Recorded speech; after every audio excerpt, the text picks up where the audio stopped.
Hello, welcome back to I Create For You. Today we have a story out of the Haunted Hamburg book.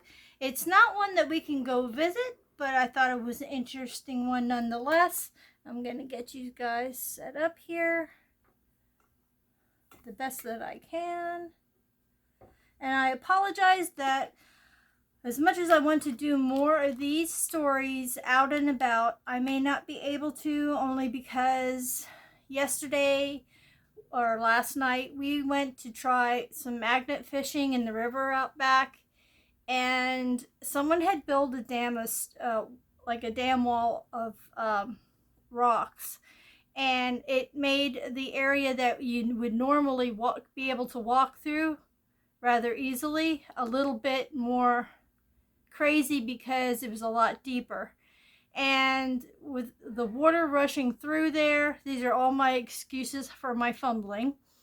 But when we used to go down there before, there weren't any big boulders or anything in the water. You could just walk across. There was no problem. This is the first time we've been down there this year, and realized people were building this wall to make it deeper for them to launch their kayaks and inner tubes and such right there.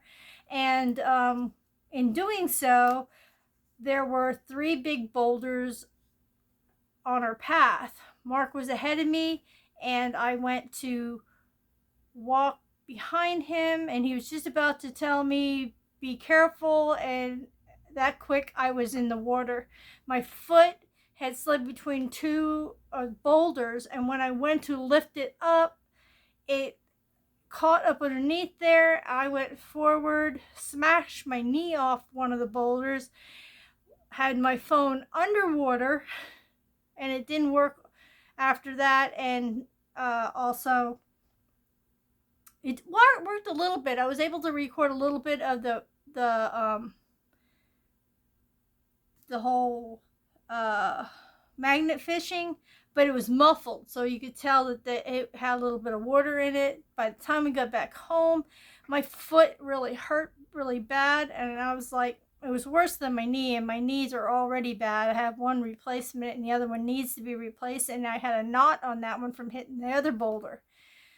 But on the way back, we had to walk a fair amount back. I kept telling him my foot is killing me. I don't know what's going on. When I sat down, I saw it was bruised. We went to go get it checked today and found out that I fractured the bone alongside my big toe here, and it's a different type of fracture because it isn't one that's like a clean break or a clean fracture. It's one where when I must have really jarred it, that the bones that where they connect here, they were compressed and made a fracture that goes around my big toe. So now I'm in a boot, and I don't really think I'm going to be able, I don't know how long I'm in the boot, but I have to see an orthopedic specialist. And so I guess that will determine how long I have the boot on and whatnot, but I'm pretty well restricted in a ways. So I'm not sure that I'll be out and about with any more of these. I might just save these and then just transfer into a book until I get a clearing as to being able to go out and about. Now, I know I wouldn't have to walk that much, but it's the idea of me getting out, finding the place, and I do like to walk around it so you can get a better vantage view of the area that is haunted.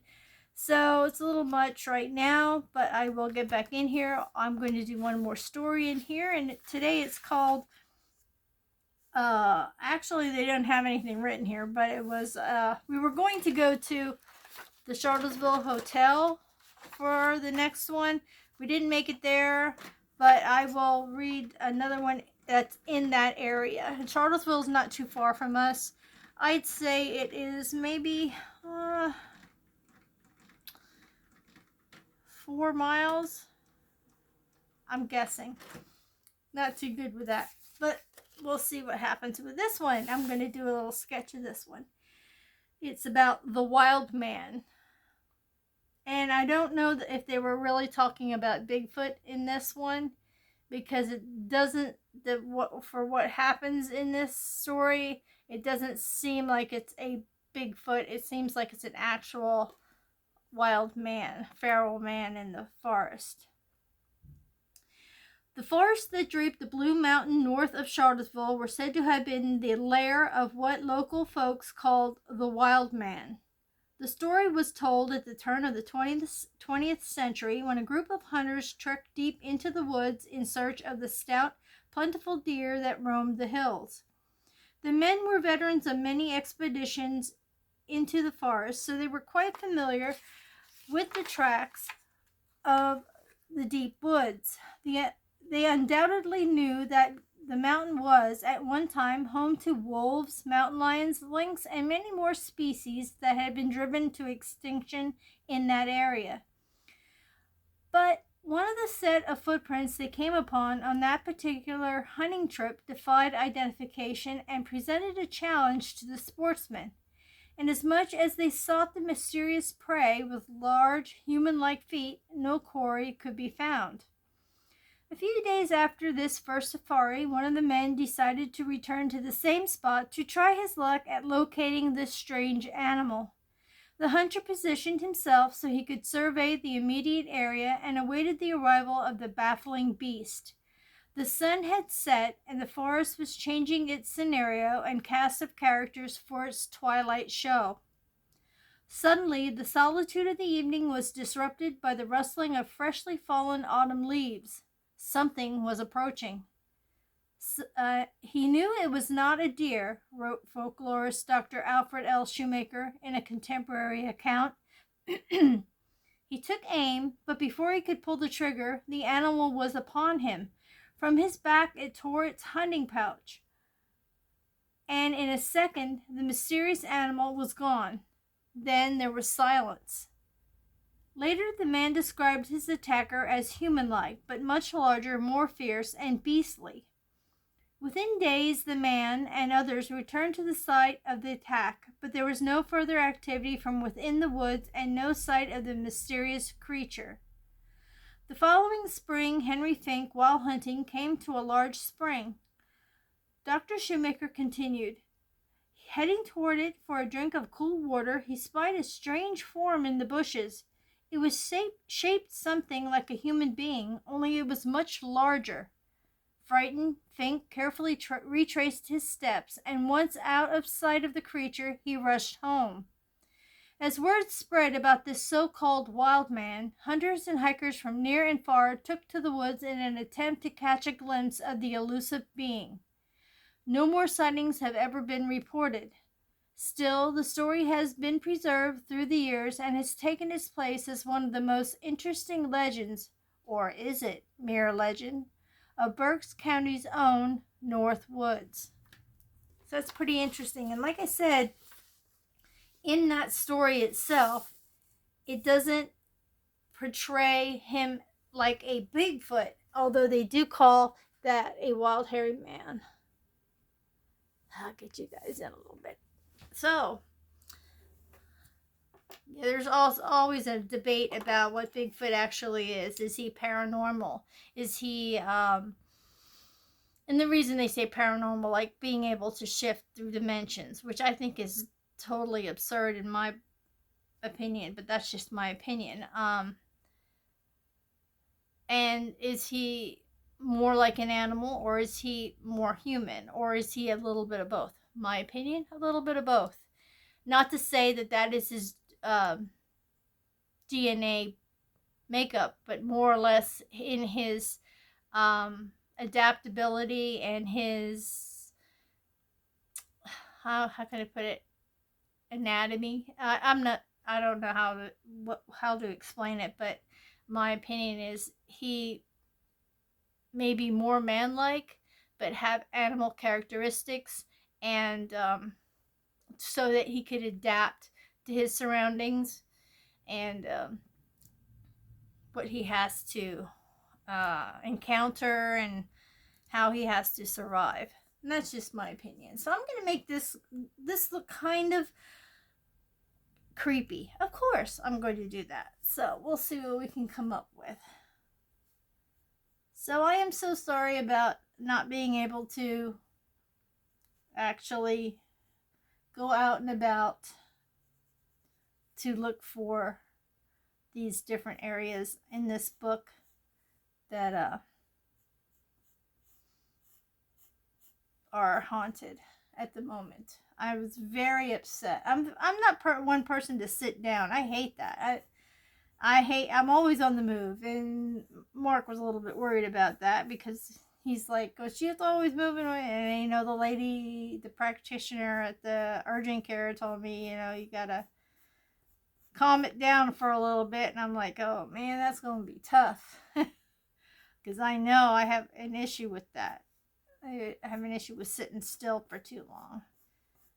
That's why I'm glad Mark's at work this week, so I can sneak around the house a little bit. He gets kind of like very I don't know if you would say overprotective, but very concerned that, you know, like I'm gonna end up doing something more than I should. But I've been good today. I've been a good girl. I haven't been getting up too much. I may have got up to go to the bathroom, which was horrible because I had to go upstairs. we have a set of stairs, and that was a little trying with this freaking big boot on. And I can tell I'm going to be taking a little more ibuprofen than I normally do because it's hurting for certain. So I'm going to try to make him... Oh, I don't have an eraser on the end here.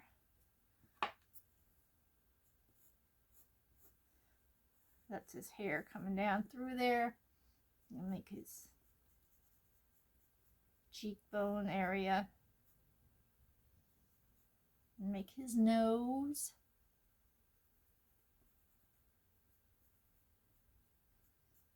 I said I was going to make him creepy, and I'm going to make him creepy for sure.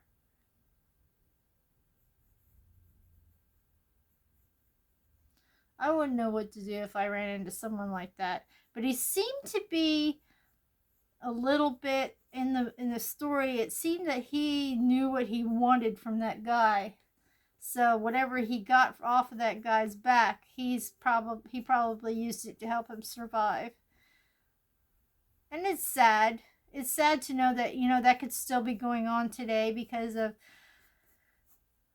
conditions, living conditions. You know, we're all struggling basically to get by. And it's scary because sometimes you just feel like, wow, you know, I could be homeless in a second. Anything could happen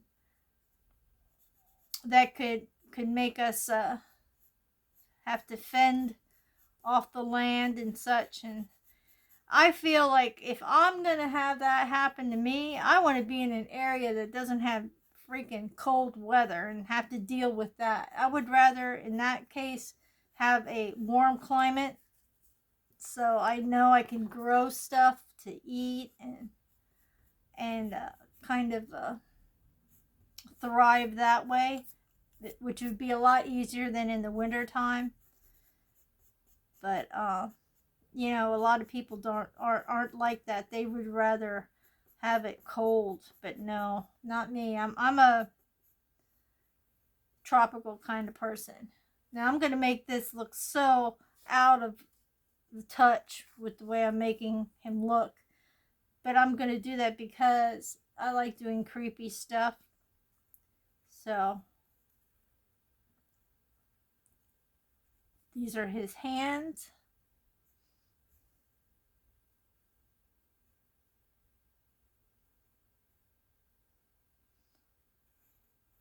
And you got to figure if he's out and about,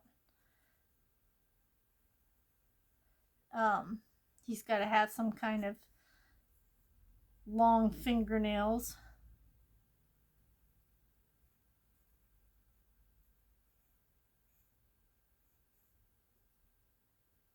So I'm going to give him some long fingernails.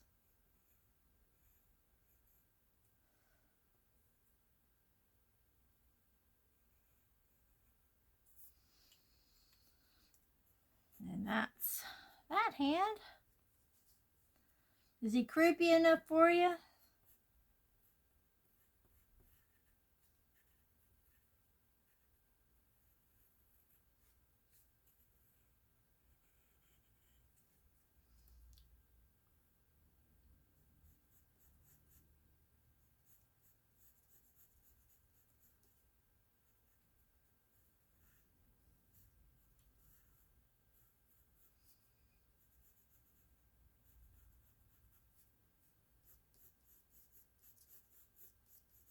Did you guys hear about that? Speaking of partially feral humans, um, I was watching. I watch too much YouTube. Seriously, I do. But sometimes, I can get crafting ideas or other ideas, and I also listen to a lot of true crime. And the one story I've been watching right now is the story of those people that had 16 kids. There were 20 people living in the same house. Oh gosh, I can't remember where it was at even. Crap. I can't, and I've been watching it, but I can't remember what state it was in. But it was bad. I mean, they had 16 children living in there, and they say that some of them couldn't even speak, couldn't say their name.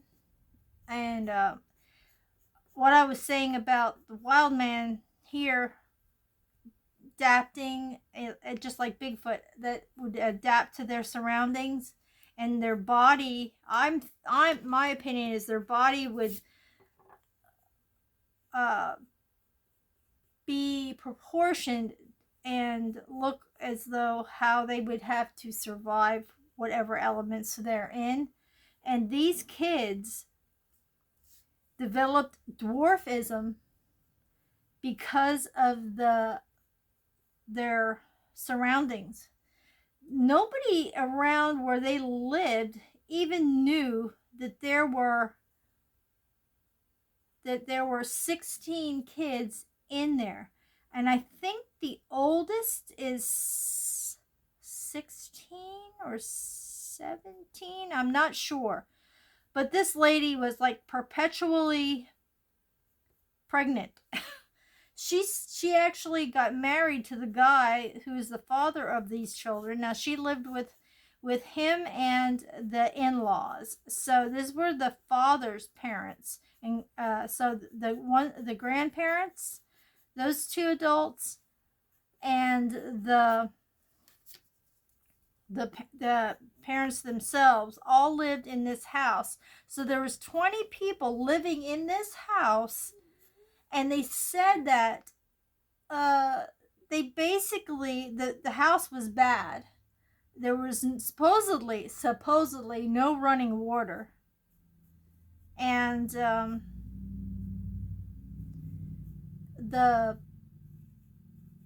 it was like a hoarder house. They had animals too on top of everything else that they had, but they all practically existed. Now, they were looking in to see how true this was, but they supposedly all existed in one freaking 16-foot room. 16 by 16-foot room. So you get 20 people, and they actually, that at the, I guess at the police station, they actually recreated how bad the situation would be if you were in a room with 16 of your siblings. So and they were supposedly homeschooled, but at one point they had the kids in. Some kids were in school. I'm not sure which ones. The older ones, I know they are. Those are the ones that were in school, but I'm not sure for how long, and I'm not sure where it was that they were in school. But they were I guess going to be cited for truancy because the kids weren't weren't in school often. They missed a lot of the school. And supposedly when that came about and they knew that they were going to be cited for the kids not being in school for truancy. Um, the family up and left, and they became like they couldn't find them anymore. They lost track of them, so they were unable to find this family for a year, and nothing has been said as to why authorities were alerted to their house this time in order to find them. But they also said, it's a very confusing story, that the older kids actually had cell phones. So the younger ones were in bad shape, though. They were very emaciated and such, but the father, he wasn't too heavy, but he looked like he made sure he could eat. He had something to eat, so there was a difference. Oh my goodness, I'm going to use my other pencil here. If I can find it. I did put it in here somewhere. Maybe not. Oh boy, I don't think I put it in here for myself. I thought I did, but that's okay. I can do without. I use my little one to do the eyeballs here a little bit. Make them a little more sunken in. There we go. And this is the Wild Man. Does he look a little creepy? With his long nails and big feet. That's the Wild Man of the North Woods. Yeah, so I'm gonna keep following this story to find out what